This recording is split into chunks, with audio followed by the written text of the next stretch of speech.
Un enjeu différent, majeur entre le poker et l'entrepreneuriat, c'est l'humain en fait. Un mauvais recrutement, ça coûte extrêmement cher. Cette personne a fait une erreur majeure, simple à corriger, qui lui a coûté 1 million en une semaine.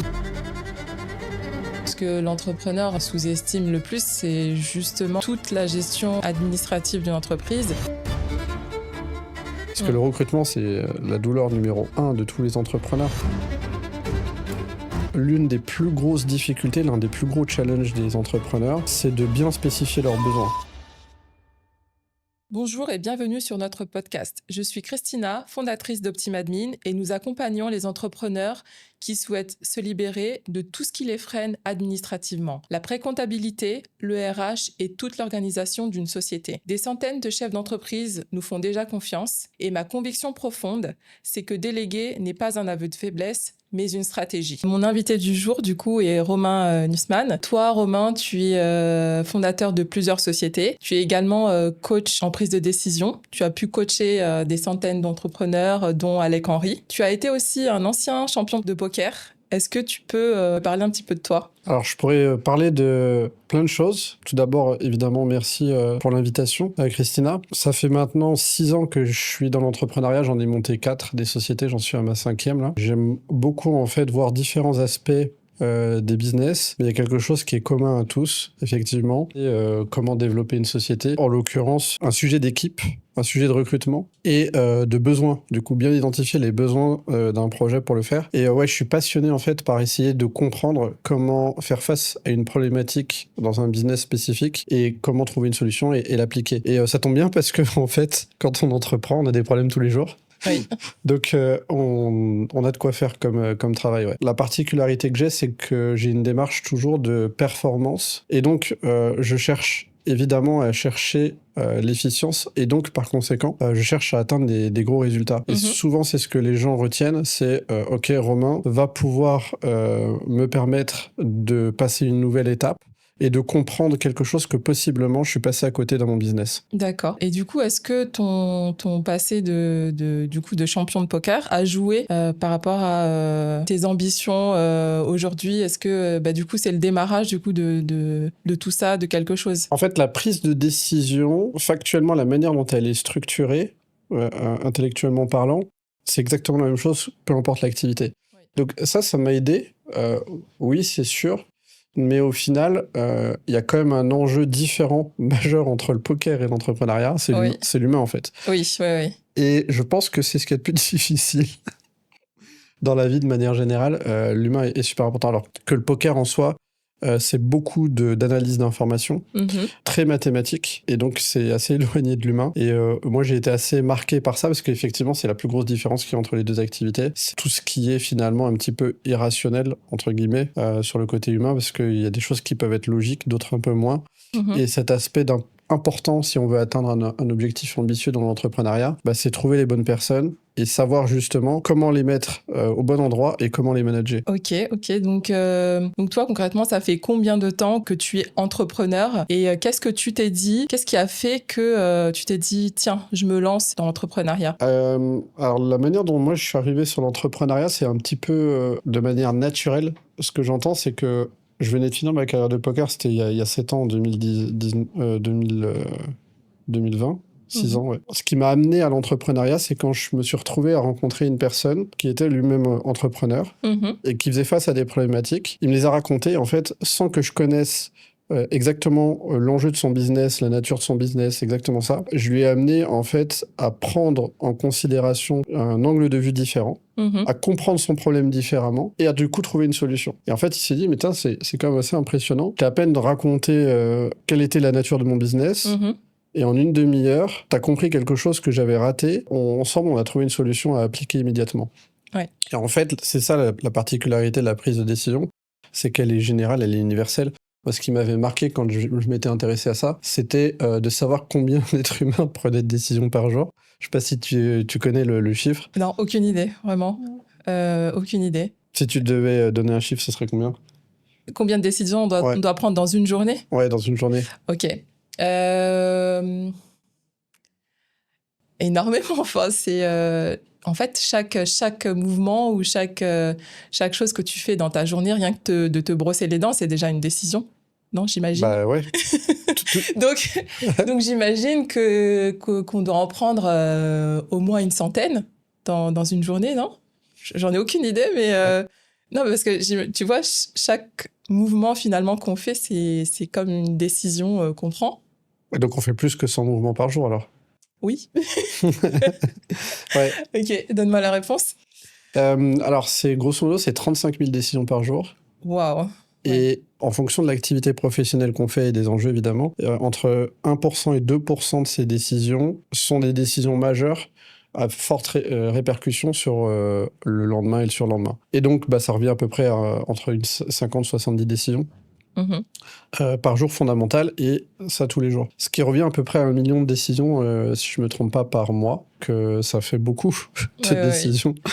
Et quand j'ai appris ça, je me suis dit, purée, en fait, on prend plus de décisions qu'on ne respire.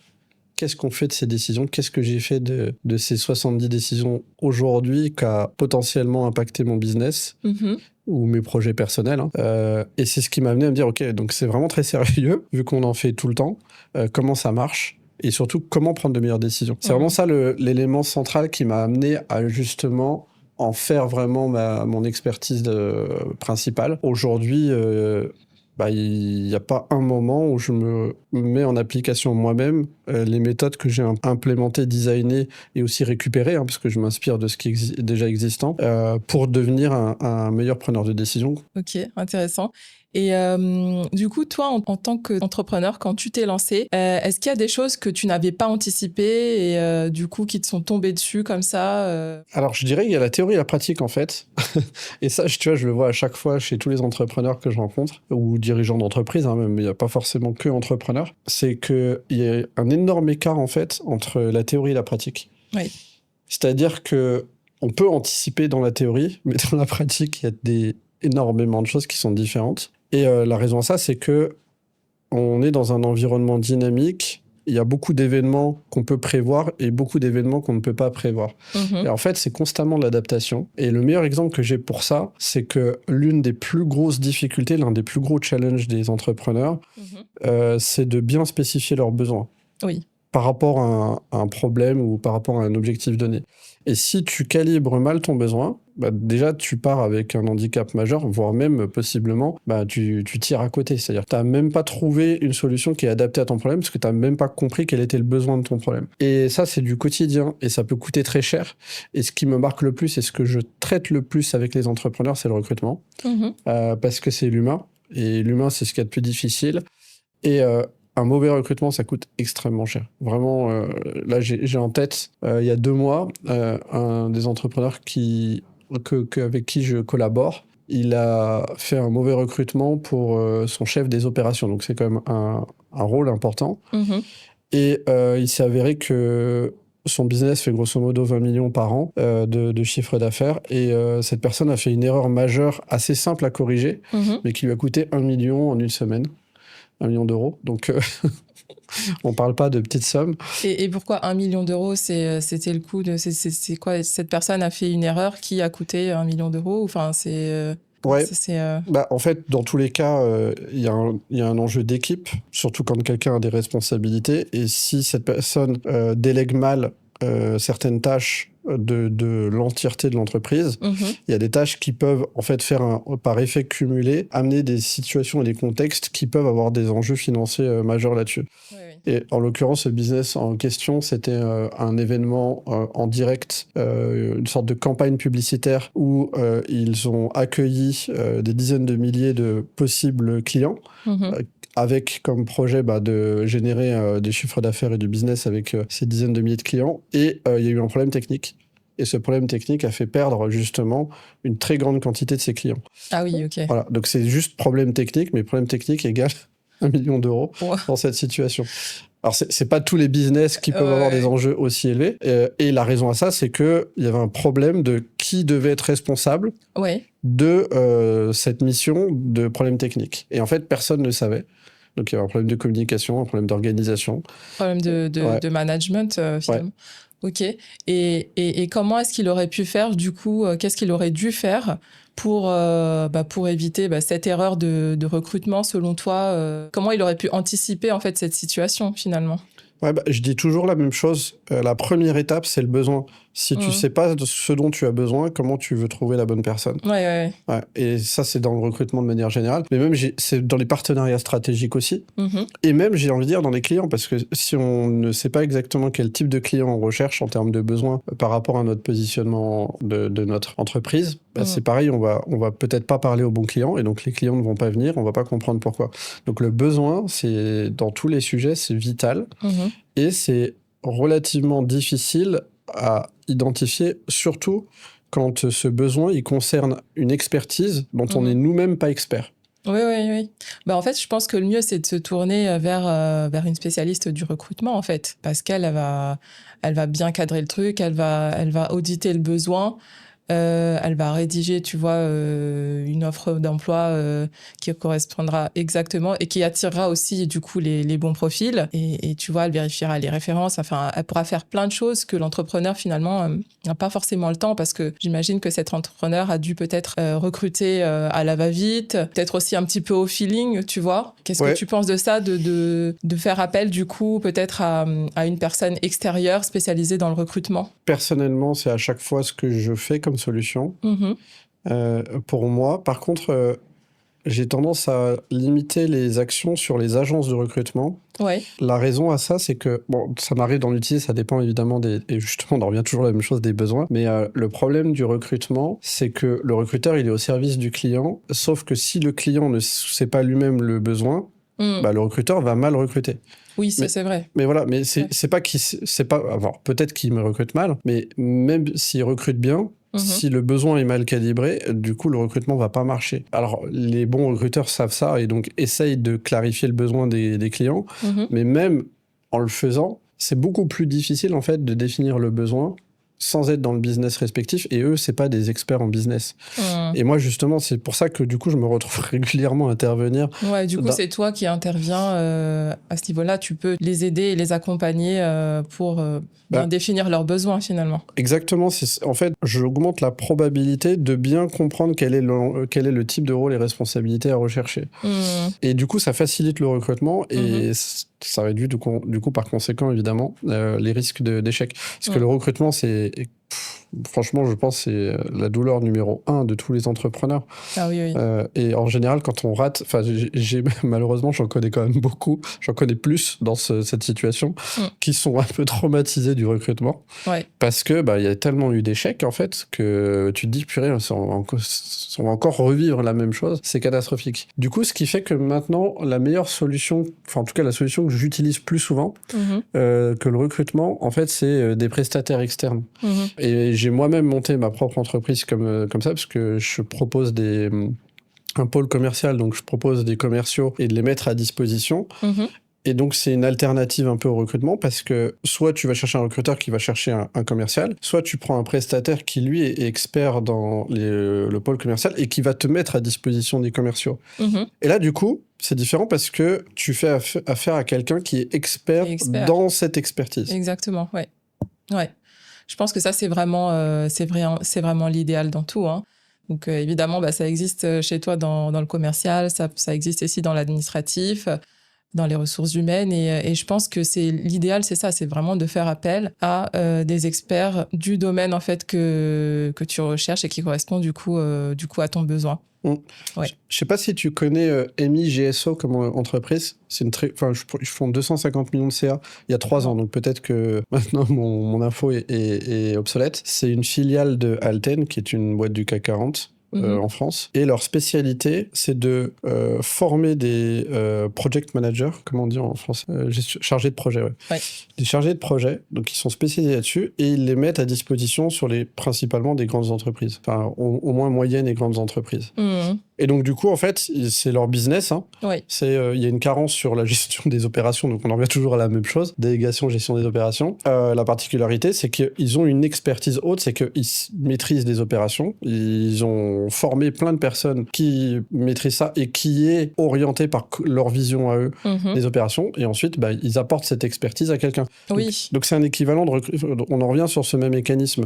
Au lieu de recruter une agence pour recruter, tu fais appel à ces gens gens-là parce que tu sais qu'ils vont trouver les meilleurs chargés de projet. Oui, c'est ça, exact. Et puis ça va vite, c'est fluide, la personne s'intègre assez rapidement, peut apporter des solutions très techniques et chirurgicales. Donc je pense que en effet, c'est la meilleure solution. Et du coup, Romain, je voulais savoir, toi, en tant qu'entrepreneur, comment est-ce que tu fais pour gérer toute la partie administrative? Alors déjà, je connais aucun entrepreneur qui aime ça.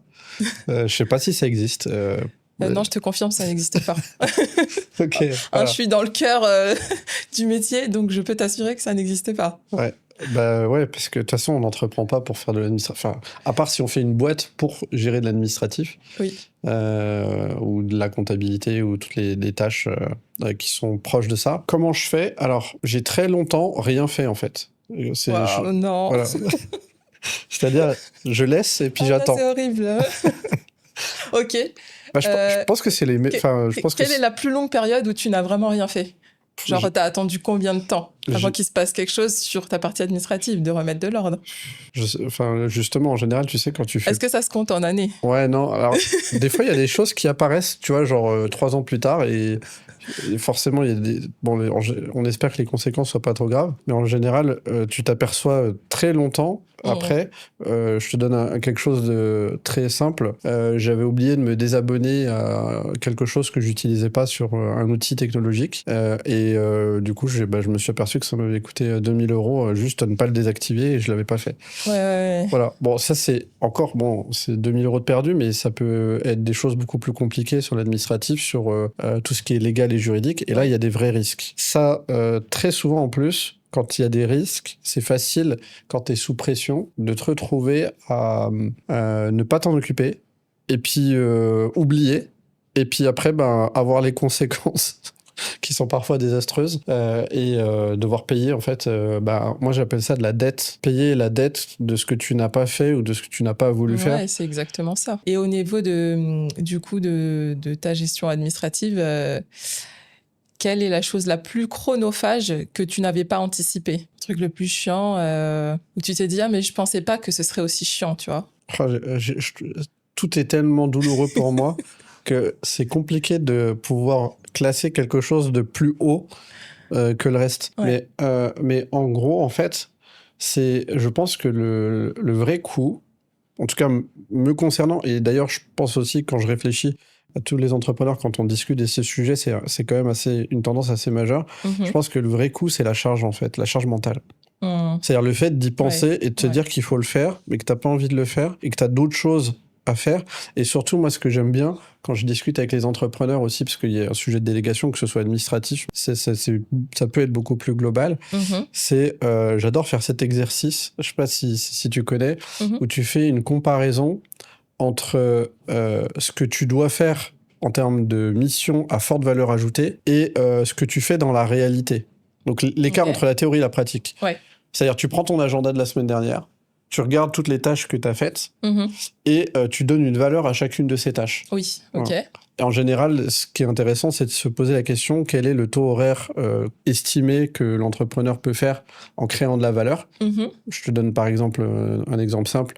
Un commercial qui génère du chiffre d'affaires, parce que du coup, c'est très concret. S'il génère 20 000 € de chiffre d'affaires par semaine, du coup, tu divises par 5 pour savoir... T'as son taux horaire. Voilà. Ouais. 4 000 € par jour, il génère en termes de valeur pour l'entreprise. Et s'il fait 8 heures, du coup, on divise par 8 ce montant. Et du coup, chaque heure où il ne fait pas ça, où il fait une tâche qui a une valeur plus faible, c'est un manque à gagner direct. Et à chaque fois que j'ai fait cet exercice-là avec les entrepreneurs, en général, les montants de manque à gagner parce qu'ils font des tâches à très faible valeur ajoutée, en moyenne, c'est entre... alors après, évidemment, c'est lié aussi à la taille des business, mais pour des business à plusieurs millions d'euros, ça se chiffre à 30 000 € par semaine.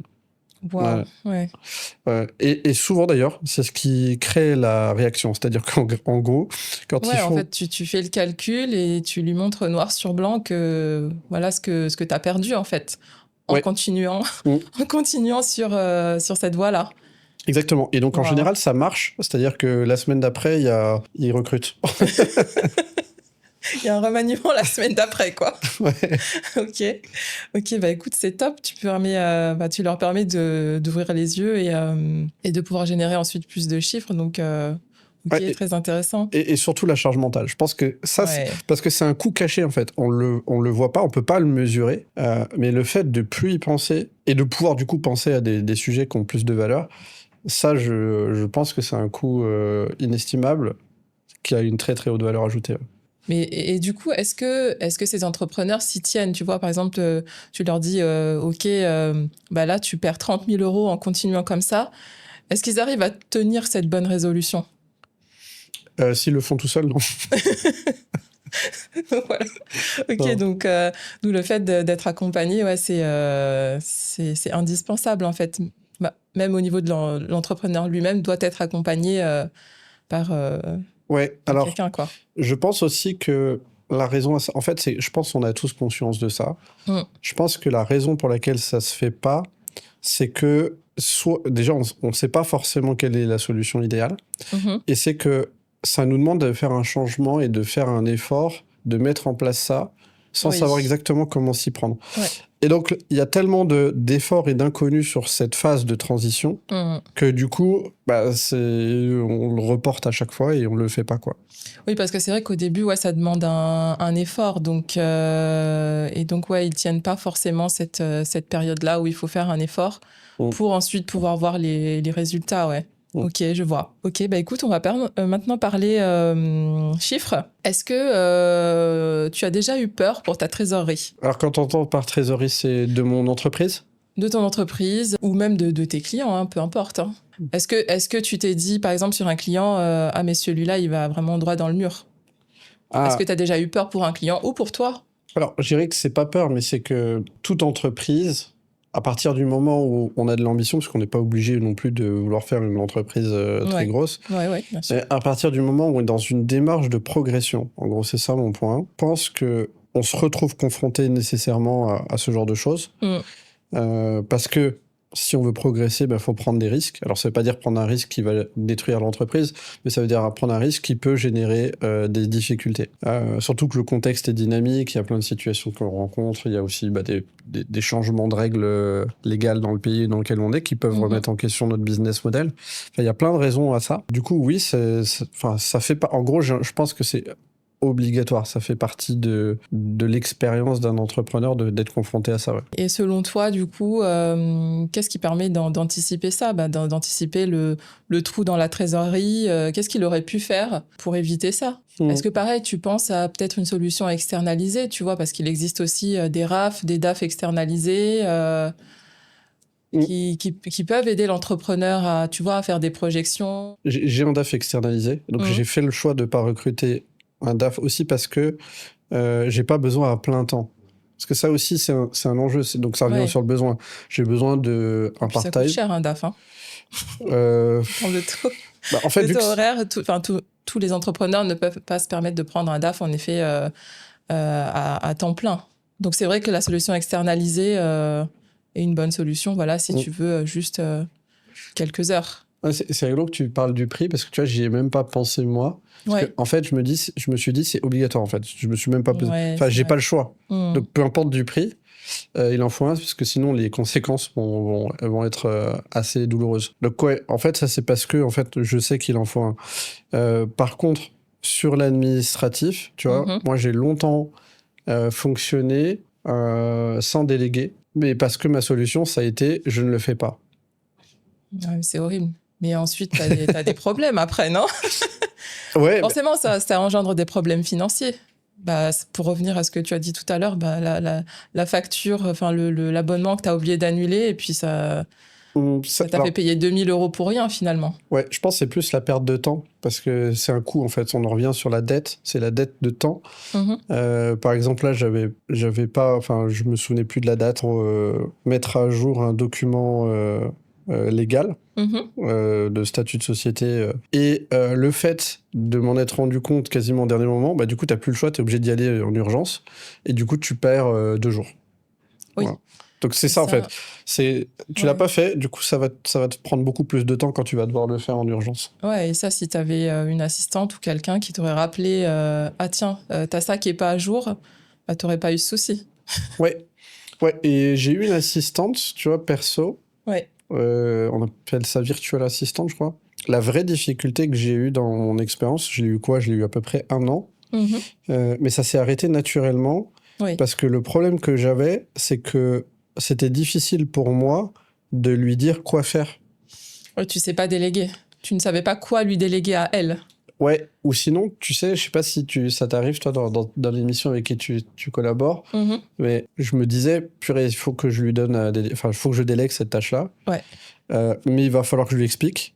Et donc, ça va me prendre du temps à lui expliquer. Ouais. Et donc, bah, du coup, autant pas le faire parce que ce temps-là, je l'ai pas, tu vois. Ouais, c'est ça. Mais du coup, tu n'appliques pas forcément les conseils que tu donnes à tes clients, en fait. Quelque part pour toi. Alors, c'est pour ça que ouais, j'ai trouvé... Ouais, non, mais carrément. Ouais, c'est vrai. Sur certaines tâches, oui. Et après, en fait, j'ai trouvé la solution ultime, qui, en tout cas, pour l'instant, marche, mais qui est difficilement applicable pour la majorité des gens. Oui. Je pense que tu vas rigoler, parce que, effectivement, c'est pas forcément naturel. En fait, déjà, j'ai fait un constat, c'est que c'est vrai que la jante féminine est meilleure que la jante masculine pour ce genre de situation. Et en fait, parce que moi, je suis aussi papa d'un petit garçon avec ma femme, et il y a énormément de travail à faire dans la vie personnelle, familiale. On s'en rend pas compte, mais éduquer un enfant, c'est plus qu'un métier. C'est un métier où il n'y a pas de pause. Oui, ça, je te le confirme. Je te le confirme. Et pour le coup, du coup, ma femme gère beaucoup toute cette partie-là. Et au final, ça revient à la même chose, c'est de la délégation. C'est-à-dire que moi, je fais des choses, mais elle en fait beaucoup plus que moi parce qu'elle n'a pas d'activité professionnelle à l'instant T. Elle a fait une pause. Et donc, du coup, elle se retrouve à avoir toute la charge mentale et les tâches familiales. Et ça, donc là, j'ai extrêmement bien délégué. Oui, comme la bonne majorité des hommes, je pense que ça, c'est délégué aux femmes, bon, naturellement, ok. Ouais, et j'ai pas besoin de... Tu vois, il n'y a pas ce problème de besoin d'expliquer ou de border, parce que ça se fait automatiquement. Et ben ça, c'est incroyable. Et moi, en fait, mon idéal et mon rêve, c'est que ce soit réplicable professionnellement. Et la seule façon de pouvoir le faire, c'est de travailler avec quelqu'un qui va savoir avant toi ce que tu as besoin. Et aujourd'hui, je l'ai trouvé un peu de manière hybride par le fait que en fait, on a réparti l'ensemble de ces tâches-là sur plusieurs personnes dans l'équipe, au détriment, en attendant plutôt, je vais le dire comme ça, en attendant de trouver une meilleure solution. Ouais. Mais ouais, pour le coup, moi, mon expérience avec l'assistante a été plutôt... Enfin ouais, je peux le qualifier d'un échec. Et j'associe cet échec par le fait que je savais pas comment bien utiliser mon assistante, en fait. Ouais. Mais aujourd'hui, si tu devais recommencer, si tu devais reprendre une assistante, bon déjà, est-ce que tu le referais? Tu laisserais ta femme gérer ça ou est-ce que tu prendrais encore une assistante? J'essaie toujours de convaincre ma femme en premier, c'est le meilleur, c'est le meilleur point. Après, tu vois, on en revient sur le recrutement. C'est ce côté de est-ce que ça va marcher alors que ça n'a pas marché précédemment? J'avais aussi essayé une assistante il y a quelques années, une assistante internalisée dans l'entreprise. Là, c'est déjà... Enfin, c'est pareil, c'est différent. Parce que il y a un coût managérial. Enfin, en tout cas, moi, ça ne m'avait pas convenu aussi. En fait, je pense que principalement, la raison à ça, c'est une fois de plus, c'est qu'il y a un enjeu de priorisation et on se dit toujours... Enfin, on en revient toujours à la même chose. C'est dans la théorie, on le sait. Dans la pratique, le coût de devoir appliquer cette solution est trop important et donc on reporte sans cesse jusqu'à ne pas le faire. Ok, Romain. Et du coup, on parlait, tu sais, du recrutement de ton assistante. Qu'est-ce qui a fait du coup que ça n'a pas fonctionné avec cette assistante-là? Alors, je pense pas que ce soit le choix de la personne, parce que je pense que c'est biaisé parce que si moi je l'avais bien géré, je pense que ça se serait bien passé. Or, c'est pas le cas. Et donc, en fait, c'est ça, je pense, la difficulté, et qui fait qu'aujourd'hui, même si ça m'arrive de l'évoquer à mes contacts, les personnes que j'ai accompagnées en tant qu'entrepreneur, de leur spécifier que c'est important qu'ils aient une assistante, et que finalement, même moi, je ne l'applique pas, c'est qu'il y a ce côté problématique qui est moi, je ne suis pas expert sur la partie délégation, enfin sur la partie des tâches d'une assistante. Et donc, c'est difficile pour moi de la piloter et de lui dire quoi faire, alors que parfois, je ne sais moi-même pas quoi faire et que je prends une assistante pour gagner du temps. Donc, j'ai pas envie de, du coup, me retrouver à utiliser ce temps pour lui expliquer ce qu'elle doit faire. Voilà. Et c'est ça, je pense, la vraie raison. Oui, je comprends. Mais en fait, c'était peut-être un petit peu, tu vois, peut-être qu'il y a eu une petite erreur de recrutement aussi, puisque logiquement, tu vois, une assistante experte, elle va te prendre par la main. Tu vois, c'est ça le rôle de l'assistante, c'est de prendre le dirigeant par la main, de dire, OK, on va faire un audit. Qu'est-ce qui va pas, qu'est-ce qui te manque, qu'est-ce que tu as besoin, et du coup de descendre un petit peu tous tes besoins, puis elle note et puis elle met en place, tu vois, des actions. Est-ce que tu penses que si tu aurais une assistante, voilà, un petit peu plus qui aurait pris les devants, est-ce que tu penses que ça aurait fonctionné? Vu que c'est pas arrivé, je peux pas le dire. Maintenant, si je dois réfléchir à ça, en fait, je reprends l'analogie que je disais tout à l'heure avec ma femme. Ma femme, elle prend l'initiative de tout. Donc, théoriquement, pour moi, la vraie valeur d'une assistante, c'est qu'elle soit proactive, en fait. Exactement. Et qu'elle sache à ta place ce que tu dois faire et ce que tu aurais dû faire. Exactement. Mais pour ça, il faut qu'elle fasse un audit, il faut qu'elle discute avec toi, il faut qu'elle échange avec toi, de voir quels sont tes besoins et où est-ce qu'elle peut t'accompagner. Tu vois, mais ça, tu le fais au début. C'est pour ça que ça marchait au début. Mais tes besoins changent. Donc, on en revient toujours à la même chose. C'est valable pour tous les sujets. C'est pas que l'assistante. Mais tes besoins changent. T'as des situations exceptionnelles. T'as des situations uniques. T'as des situations nouvelles que tu n'avais encore pas rencontrées. Et donc, en fait, ce onboarding / audit, c'est quelque chose qu'il faut faire régulièrement. Enfin, c'est comme ça que je le vois. Ce qui est d'ailleurs le cas dans une entreprise pour toutes les missions. Enfin, des fois, si t'as un restaurant, ça reste la même chose, mais des fois, tu peux changer de menu. Donc, même quelque chose qui est stable globalement, il y a des changements et donc il y a des mises à jour à prendre en compte. Sûr. Mais finalement, ce temps que tu prends un tout petit peu au début, tu le rattraperas très vite par la suite, même si c'est vrai que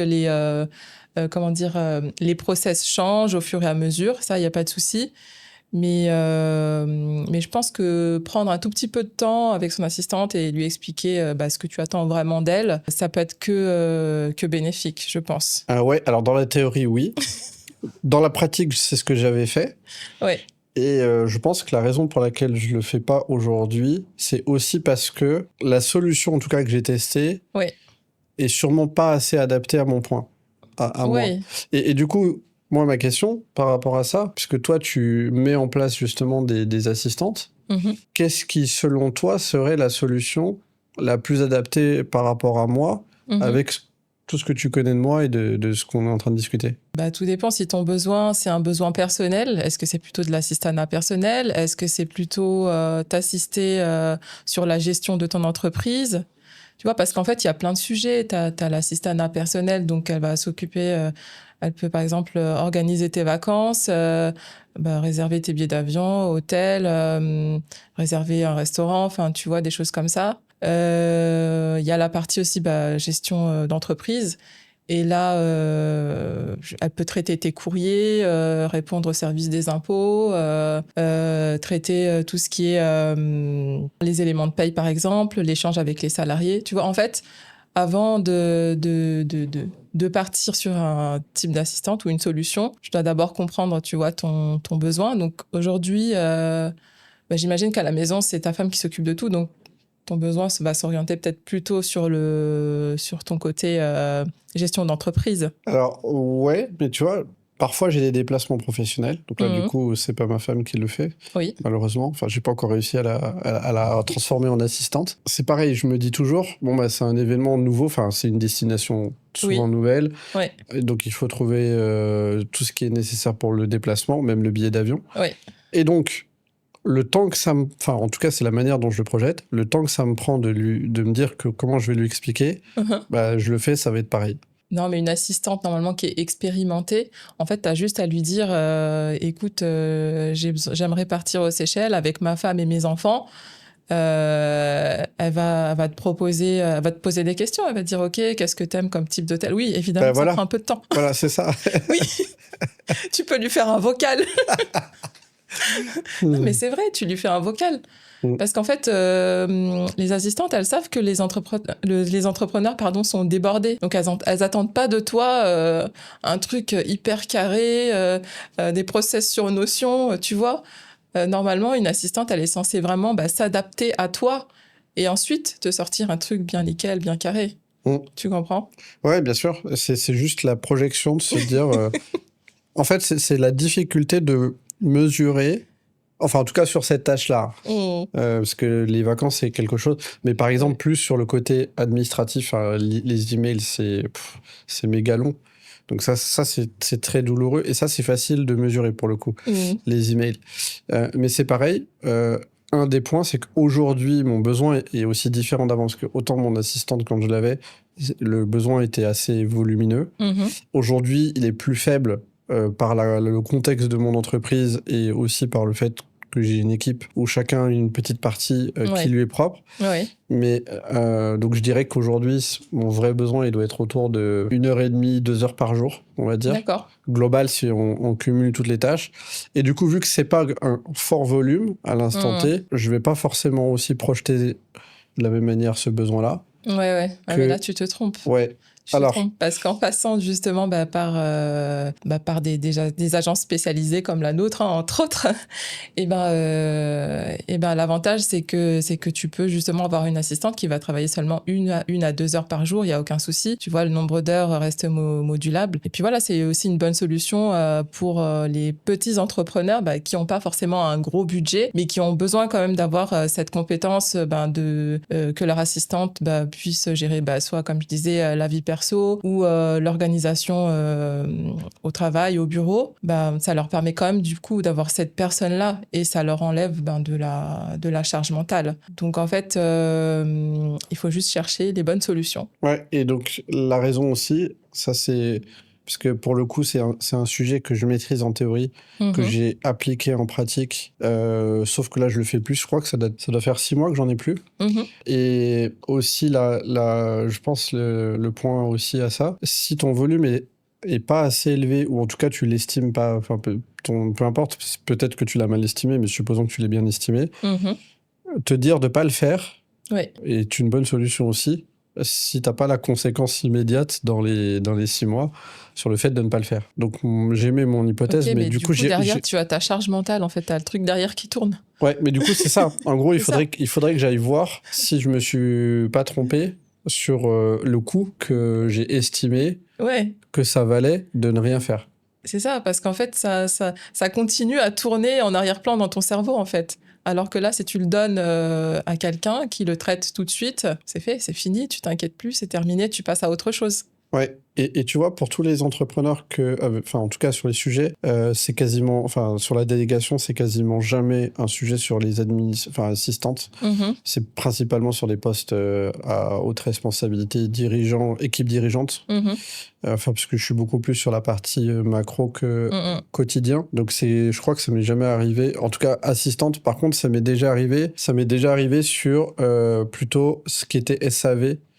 Donc qui touchait la satisfaction client. Donc ça, c'est des sujets qui, pour moi, sont beaucoup plus simples à projeter que la partie vraiment délégation, soit perso, soit administratif pur dans l'entreprise. Du coup, j'en profite, Christina, vu qu'on est ensemble. Maintenant que je t'ai partagé mes aventures et ma situation, qu'est-ce que toi tu me proposerais, tu penses qu'il serait le plus adapté pour moi pour justement être encore plus performant? Parce que au final, si j'ai une solution idéale sur la partie administrative, juridique, légale, toute la délégation dont on a parlé, qu'est-ce qui marcherait pour moi avec ma situation et les déboires que j'ai pu avoir? Là, on parle bien de l'assistante perso que tu as eue.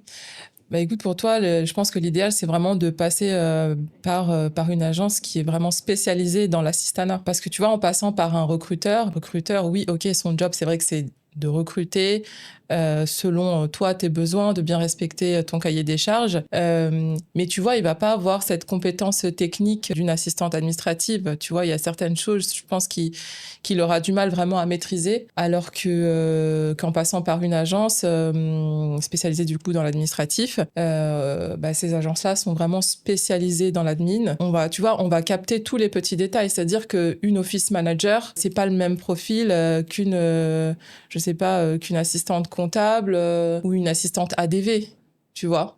Pour toi, j'imagine que ça, c'est une simple assistante, mais en fait, chaque type d'assistante a vraiment des compétences spécifiques. Et le fait de passer par une agence, eux, ils vont avoir vraiment cette finesse pour recruter une assistante en fonction de ses compétences spécifiques. Et en plus de ça, il y a les compétences, mais aussi, je pense que c'est une chose qui est très, très importante. Tu as le savoir-être aussi qui est très important, tu vois. Il y a le savoir-faire et il y a le savoir-être. Donc, en passant du coup par une agence spécialisée, en fait, on combine tout ça et on arrive à te trouver la personne idéale qui va matcher avec tes besoins et aussi avec ta personnalité. Ça me fait penser à une chose. C'est qu'au final, il y a plein de tâches différentes, de cas pratiques différents dans l'assistance et qui n'ont pas forcément les mêmes compétences. Exact. Tu vois, quand je réfléchissais, justement, c'est ça qui était bloquant aussi pour moi. Le perso, c'est assez facile de le projeter. Ouais. Et par exemple, j'avais eu un cas pratique un peu particulier. Alors, je ne sais pas si tu l'as déjà rencontré, ça m'intéresse. C'est que j'avais testé à mettre mon assistante pour m'aider à garder tout mon networking, mes relations pro et perso. Ah oui. Tu vois, parce que des fois, tu oublies, tu dis « Ah, tu dois rappeler un tel » et tu l'as oublié. Voilà.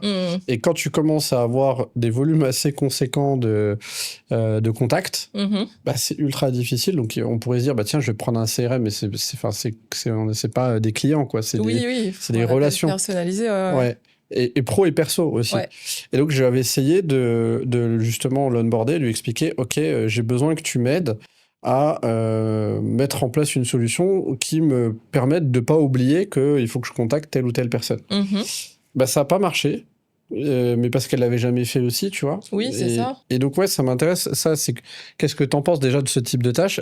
Pour toi, est-ce que ça rentre dans le métier de l'assistante ou c'est autre chose ? Ça peut rentrer dans le métier d'assistante, mais en fait, là, on va partir plutôt sur un type de personnalité. Il faut que ce soit une personne qui aime le contact, qui va avoir l'échange facile, justement, avec tes prospects ou avec ton listing de personnes avec qui tu veux garder contact. En fait, ça peut rentrer dans les tâches d'une assistante. Mais il faut que ce soit une assistante qui a l'habitude de passer des appels, tu vois, pas simplement quelqu'un qui va faire de l'office management, mais vraiment quelqu'un qui va être ouvert et qui va pouvoir t'aider sur ce plan-là, quoi. Et du coup, tu penses que c'est quoi les cas pratiques que tu vois qui ont le plus de valeur pour les entrepreneurs et pour moi, du coup, à justement déléguer à une assistante? Les cas pratiques qui ont le plus qui est sous-estimé. En gros, qu'est-ce qui, pour toi, selon toi, de tout ce que tu as pu voir, on sous-estime le plus, qui pourrait nous aider le plus en termes de délégation de cas pratiques, enfin de tâches, quoi? Je pense que ce que l'entrepreneur sous-estime le plus, c'est justement toute la gestion administrative d'une entreprise et la tenue notamment des pièces comptables, surtout sur des structures françaises, d'accord, parce que c'est vrai qu'en France, on est très à cheval sur ça. Il faut que le bilan sorte à temps, tu vois, faut bien faire ses déclarations de TVA. Et ça, c'est souvent quand même négligé par les entrepreneurs. En fait, ils vont pas forcément collecter les pièces, les envoyer à leur expert comptable et tout ça. Donc, du coup, ça traîne. Et en fait, ça peut engendrer tout simplement des pénalités. Parce que tu sais que si, par exemple, en tout cas en France, si tu fais aucune déclaration de TVA pendant X temps, ça envoie une alerte à l'administration fiscale. Et forcément, l'administration fiscale va venir te chercher et voir ce qui se passe. Et en fait, c'est pas ce qu'on veut. Et du coup, ça, je trouve que c'est beaucoup négligé, surtout chez les nouveaux entrepreneurs. Tu vois, quand t'as des entrepreneurs qui se lancent et dans les premières années, en fait, ils font vraiment pas attention à ça. Alors que c'est un truc hyper, hyper important. Parce qu'en fait, ça peut vraiment couler une entreprise. Hein. Et souvent, en plus, ils ont même pas la notion de combien ils doivent au service des impôts, tu vois. En termes de TVA, ils savent pas du tout combien ils doivent. Et ça c'est un suivi qui peut être mis en place par une assistante. Je parle bien juste du suivi, je parle pas de la comptabilisation des pièces et tout ça, mais de suivre, d'être sûr que chaque mois, toutes les factures de vente et que toutes les factures d'achat soient envoyées, tu vois, à l'expert comptable. Donc, je trouve que ça, c'est souvent en effet négligé. Pourquoi, pour toi? Parce qu'ils détestent ça. Parce qu'ils n'aiment pas le faire, tout simplement. Ah, mais pourquoi c'est négligé dans le fait de trouver quelqu'un pour le faire? Ah, de trouver quelqu'un pour le faire, je pense, c'est par manque de temps aussi. Ils ont peut-être pas forcément le temps de recruter quelqu'un. Et puis aussi, ils se disent que ça peut attendre, en fait. Ça peut attendre, et puis il laisse passer le temps. Oui, ça peut attendre 2, 3, 4 mois, mais au-delà d'un an, déjà, faut commencer à s'inquiéter, quoi. Parce qu'en fait, ça envoie forcément une alerte en disant que t'as rien déclaré depuis un an. Ouais. Et ça, c'est pas bon. Ouais, parce que, tu vois, recruter une personne à plein temps, après, on peut la prendre à part-time, mais c'est à plein temps, la contrainte, c'est si on n'a pas assez de volume ou si on pense qu'on n'a pas assez de volume, ça va être difficile d'envisager cette solution. Moi, c'est mon cas. Enfin, quand j'ai commencé mes business, j'ai commencé à envisager une assistante après 2 ans d'activité de ma dernière, quand j'ai fait mon expérience. Donc, c'est quand il commençait à y avoir beaucoup de volume, justement. Et en fait, de ce que je comprends et de ce que tu dis, c'est qu'au final, ça pourrait être fait de manière progressive. Exact. Chaque mois, en fait. Et c'est comme ça que ça doit se faire normalement. À chaque fois que tu fais des missions, tu commences sur des petits volumes et après, tu augmentes le volume, c'est ça? En fait, on adapte le volume en fonction des besoins de l'entreprise. C'est-à-dire qu'en effet, s'il y a un petit volume, si l'entreprise on estime le temps de travail à 4 heures par semaine, on fait 4 heures par semaine. Et puis, normalement, si tout se passe bien, l'entreprise est censée évoluer en termes de chiffre d'affaires et forcément derrière en termes de temps de travail pour l'assistante administrative et de volume d'heures. Donc, c'est censé augmenter. Mais en effet, on peut commencer par un petit volume et c'est vraiment quelque chose à ne pas négliger et qui est souvent négligé. Ouais. Ok, Romain. Écoute, maintenant, on va passer à quelques questions. Donc, questions courtes, réponses courtes. Ok, il faut que tu me répondes en une phrase. Ça va être dur. C'est parti. La pire journée d'entrepreneur que tu as vécue en une phrase. Ça peut toujours être pire. C'est vrai, mais il y en a forcément une pire. Une ou peut-être où tu t'es dit je vais peut-être laisser tomber, tu vois. Est-ce que ça t'est arrivé de dire je laisse tomber? Non, ça m'est jamais arrivé. Jamais. Mais ce que je me suis dit, c'est comment je vais faire pour tout résoudre autant de problèmes en aussi peu de temps. C'était quoi du coup le gros problème? Juste, tu peux rester assez vague, mais au moins nous dire le thème. Alors, le pire, moi, ce que je trouve, c'est justement, c'est quand tu dois te retrouver à te séparer d'un collaborateur et que il est intégré dans la boîte et qu'il y a des énormes sujets de salariés, de tout ça, administratif, légal, et que ça se passe mal parce qu'il est jamais content et que du coup, ça part très souvent en conflit. Ça peut faire des répercussions majeures où tu te retrouves il commence à raconter des mensonges et il commence à essayer de parler à d'autres salariés pour pouvoir les convaincre et lui dire il faut, la boîte va mal. Ça c'est catastrophique. Et là du coup c'est un jour en enfer devient une semaine en enfer. Puis ça s'accumule.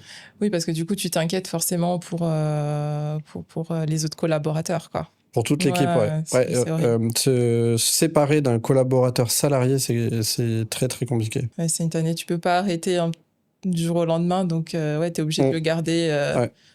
Ça c'est le pire. Je comprends. Alors, un outil ou une habitude qui a tout changé dans ton organisation? Je dirais que c'est Slack, parce que c'est la communication. J'en reparlais tout à l'heure, management, c'est comment communiquer pour que tout le monde sache quoi faire, comment faire, et qui est responsable de chaque tâche. Parle-nous de l'entrepreneur que tu admires le plus et pourquoi. C'est réponse très basique. C'est Elon Musk de très loin. Et ce qui m'anime le plus chez lui, c'est son concept de principe premier. Je sais pas si tu as déjà entendu parler. Non. Où en fait, tu penses à ta problématique, non pas du bas vers le haut, mais du haut vers le bas. C'est-à-dire que tu te poses la question, ok, comment je fais, par exemple, pour trouver la meilleure solution de délégation pour les assistantes, plutôt que de te dire, est-ce que je vais prendre une assistante en recrutant, mais de te dire, quels sont mes besoins. Parce qu'au final, tu es déjà biaisé quand tu réfléchis à chercher une assistante, tu considères déjà que c'est la solution. Oui. Voilà. Mais la solution, en fait, la réalité de la problématique, c'est quels sont mes besoins. Oui, pourquoi j'en ai besoin. Ouais. Et factuellement, l'assistante, pour moi, si on pense en principe premier et on pense tout en haut à la cause principale, c'est comment faire pour maximiser mon temps de manière à générer le plus de valeur dans mon entreprise. Et si je me dis ça, je vais beaucoup plus facilement me dire, ok, j'ai besoin de déléguer toutes les tâches à faible valeur ajoutée. Ouais. Ce que les gens croient sur toi et qui est faux. Je pense qu'il y a plein de choses. Il faut en choisir une, c'est ça ? Ouais, que je suis arrogant. Ouais, je pense que c'est ça. Ce qui je pense qui est le plus faux, c'est que je suis arrogant, présomptueux, ou que j'ai un côté hautain, de par le fait que je suis très ambitieux. Et en fait, quand tu publiquement partages ta volonté de faire des performances extrêmement élevées, très souvent c'est considéré comme le fait qu'on se surestime ou qu'on pense qu'on est meilleur que les autres, alors que c'est l'inverse. Alors que pas du tout, ouais. Pas du tout. Je confirme. Écoute, Romain, je te remercie pour toutes tes réponses. Donc, ce podcast touche à sa fin.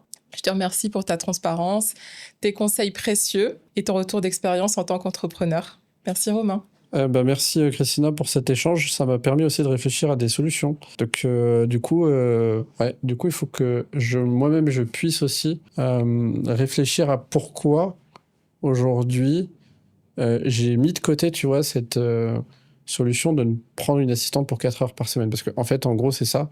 C'est que je me suis dit que c'était pas possible. Oui, donc c'est pas totalement... Tu n'es pas totalement fermé, du coup. Non. D'accord.